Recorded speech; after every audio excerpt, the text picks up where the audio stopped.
What's going on, everybody? Welcome back to the channel. I know it's a little different. I'm holding the camera today and filming myself. Well, Nate's not here right now. He is at the lake with a jet ski that he just bought. And he wanted to go test it out. He was having some sort of issues with it. And he wanted me to go with him, but it's just way too hot to be out there standing on the dock watching him play with his little toy. So he said he's gonna go and he's gonna drop it in. He's gonna check it out, something about it going into limp mode or something. Hopefully it's not a big problem. It's a really nice ski, and I'll let you guys check it out when he gets back. But what I'm going to do for you guys right now, I will do a little update for you guys. A lot of people have been asking me about the F80, which is behind me right here. I know, it seems fishy. It seems like there's something weird going on with it, but honestly, it's just the fact that I don't have time. You know, usually when you do something in your line of work, you usually don't ever have time to do it for yourself, you know, as they say, because like if you ever look at a mechanic's car, it's always falling apart because nobody's paying you to work on your own stuff. And yes, I could sell it and make money, but it's different when you have a client base and you have to take care of your clients, and not to mention how many brothers I have here who I also help as well. So, you know, I kind of have to prioritize and do whatever makes me money the fastest and whatever progresses stuff the fastest. And that car right there, it's not a big priority in my life. So I guess that's that, but I'm pretty sure it needs a new ECU. All signs are pointing towards a new ECU, which is like 800 bucks. So I don't know. I think I'm just gonna stick with getting the E92 done for now, and then we'll see what happens. Who knows? I actually have somebody who's interested in the F80, and I might just go ahead and get rid of it. So right now we've got Jake here as well. He is assembling his Mustang GT, which is actually looking really good. Mark just painted it last night, and everything is looking really good on it. Check this out, guys. Look at that quarter panel. It just looks absolutely perfect.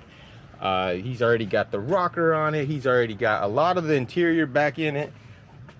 Jake, he doesn't waste any time. I told you guys, remember when we made this video, I told you guys that Jake's gonna have this thing done within a week, and he's definitely living up to that.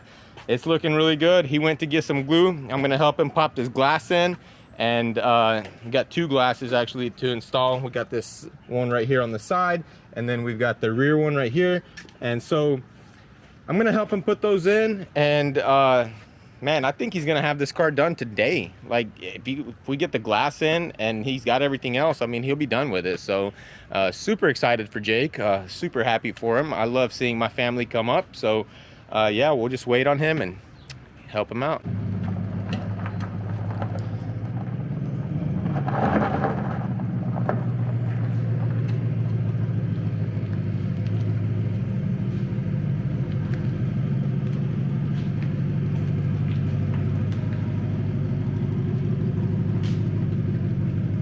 Perfect, right there.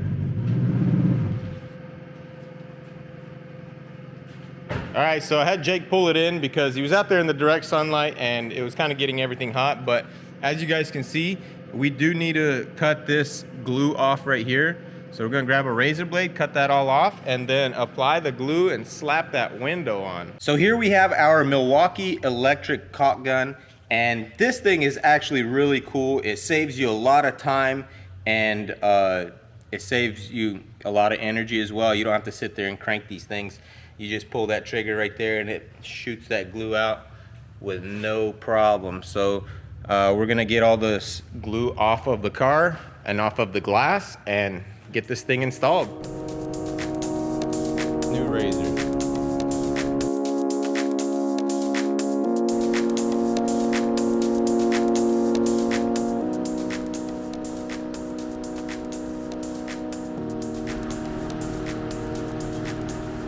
Yo, is there something missing right there? So while Jake was cleaning the glass, I noticed that these two buttons were missing. And I guess we chopped them off when we were cutting the glass out. We found one in the vacuum cleaner and we found one in the floorboard. So now we just need to solder these things back on. It shouldn't be a problem. I think I've done this before. We'll just have to get some solder and some flux and warm them up real good and get them on there. All right, so we're going to put some flux on the attachments and set them down like this.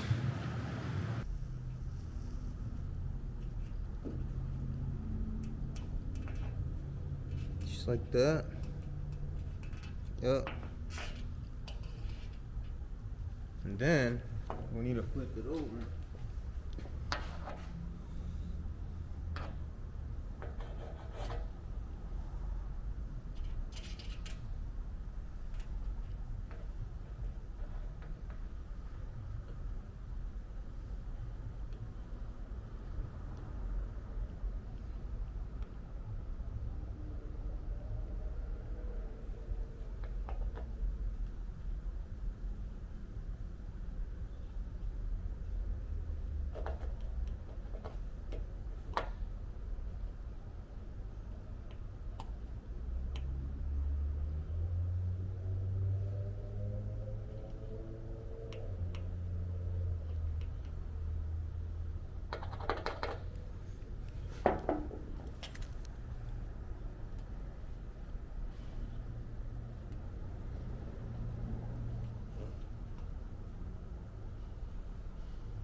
So what does the flux really do? I don't know exactly how it does it, but it makes the two surfaces actually solder together. Like if you don't use the flux, you'll never get them to stick. You'll never get the solder to stick to the glass, to the metal, or that copper, whatever that is. But once you put that flux on there, it just like glues together. They're on there now. Oh, yeah. I think. We'll see once we plug it in. All right, now we just need to let that cool off really good, because even if it's just a little bit warm, it will pop off. So it needs to be absolutely cooled down. We gotta just let it cool. Just like that. And that'll make the glue stand up. See what I'm saying? Mm-hmm.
Hope that'll be enough for this at least.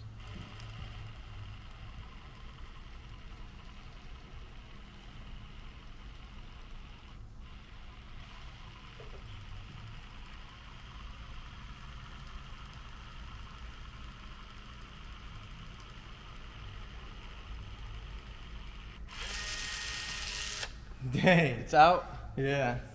Dang. I think we might have some, bro. All right, so unfortunately I miscalculated my speed and possibly the little waves that I got here and there from repositioning. I was not able to finish off the line. So hopefully we can finish this off without it.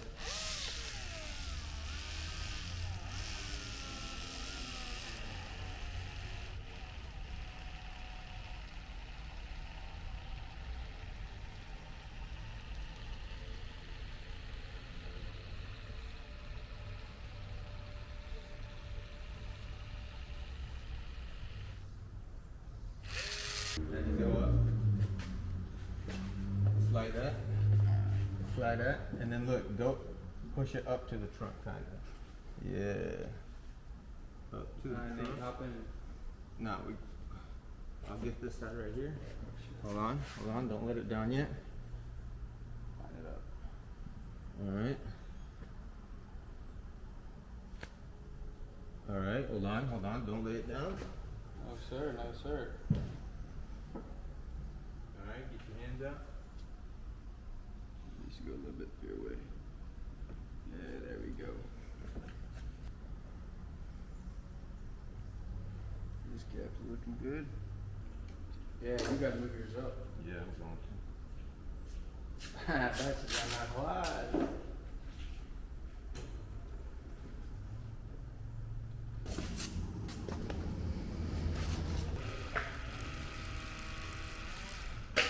Two hours later.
All right, check it out. We got the bumper on, got the tail lights on. Everything lines up really good. The glass is installed, both the glass actually. Everything was good as we promised. We'd show you guys once it was getting done. It's not completely done. Jake still has to install his headliner and I think the back seat, Jake? Yeah, the back seat. And also he's got a brand new rim coming in for here. As you can see, it's kind of damaged right there. And that's probably why he didn't tape it up when he was priming it. That was But, but it looks really good. What do you think about it, Jake? Are you happy with it? Yeah, I'm happy, man. It turned out pretty slick. Yeah, the paint looks good. Gaps lined up. Gaps paint are matched looking up. choice. Everything looks good, That's it. man. So on the inside, all we have left here is what? Just back seats and headliner, and Yeah. maybe just a little bit of a detail. Yeah, a little bit detail, clean this up, put them seats in the back and headliner, and boom. Nice, nice. Super exciting, man. So what are you gonna do with this thing? You gonna sell it? I don't know. Drive it for now. Might just keep it. Maybe You might just supercharge keep it. Put a nice supercharger on this thing. You know, just so he can get in trouble a little bit faster. Remember the other video where I told you guys that this car is gonna be done in like a week or less? Like I was almost right because it hasn't even been a week, and look at it. For it to be in at this stage, that's pretty impressive. So, you know, it's pretty cool to have a car get done so fast and right in front of you guys. And also, you guys can check out the Motorhead video as well, where it's going to be getting painted, I think. Is that the video they're doing? Yeah, he's painting it, and I think they're gonna do some video when it's done. Yeah, they're gonna do like roller shots of it and all that. So one more thing, I did tell you guys I was gonna show you guys the ski that Nate got. So it's right here. Check it out. So this is a what, 2004? 2008. Oh wow, 2008 turbo 4-stroke Honda. I don't know the exact model. Nate can fill you in on that. It's just a Honda Aquatrax I think it's a 1200, but the best part about it is it has a turbocharger. Oh yeah. I've always wanted a turbo Honda, and this is what I can come up with. So All right, start it. you just press that button down.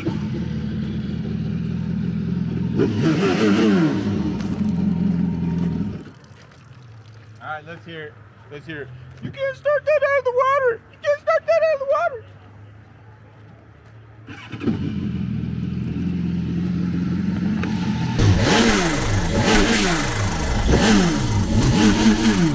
Oh, that turbo flutter sounds so good. It's pretty sweet. What do you guys think? Nate's on the fence about painting it and stuff. So I think maybe a color change, possibly go like all black with it or something. Like make it really stand out when people go out there and see it. What if we painted everything like paint all this black and then put all the new decals on it? I definitely want to do something like that. I mean, this gel coat, as you can see, it's popping right here, and it started to pop a lot more on the other side. I wonder if this is a common issue for these skis. This part right here, it definitely looks like something that probably happens on a lot of them. What do you guys think? Is that Actually, something? never even noticed how bad it was, but that's gonna need some gel coat work. Yeah, that's gonna all have to be busted down to the fiberglass, don't you think? Yeah, probably. And I like how this right here can just be painted with base clear, because it's plastic. Yeah, that's pretty cool. This thing has reverse and everything, man. This is a really nice ski. So it's an Aquatrax F12. Yeah, it's so a 1200. Yeah. Because 12X means But 1200. the real reason why I got the ski for what I got it for, we ain't gonna reveal that yet, is what's going on underneath. Let's show them. What? Underneath the ski. Oh gosh. Oh man. As you can see, that does not look too good. And this man's been out on the lake with this thing. There is a certain group of boaters out on the water. You can always see them from a distance because they're the ones that actually will beach their watercraft. Like, it's fine if you do it like on a sandy beach or even like grass and stuff. But I've seen people do it at the boat ramp. Literally. I've seen jet skiers do it at the boat ramp. So it's like you can always see somebody who just doesn't care or just doesn't understand what's going to happen to the bottom of that when you beach it on the boat ramp. I don't know how much I want to be doing to this, man. This looks like a whole lot of work. You might even have to find a way to flip this thing upside down. Oh, that won't be no big deal. What are you going to do? Drain the oil out of the motor and flip it over? You don't need to drain the oil. It's a dry sump. It's a dry sump. It's a dry Okay. sump. So yeah, you could roll it over and lay it on its top. The only thing I need to actually buy for this ski is the little plastic piece that goes there. What happened to it? Well, it was in an accident. Oh. Yeah. It's a pretty cool ski though. Look how big the trunk area is, the front. That's a lot. It's missing the plastic that goes in there. That's a whole lot of stuff that can go in there. Oh, it's got like a little tub that goes in there. Okay. Yeah. That's cool. That's cool. Yeah, let us know what you guys think. What do you think the best option here is?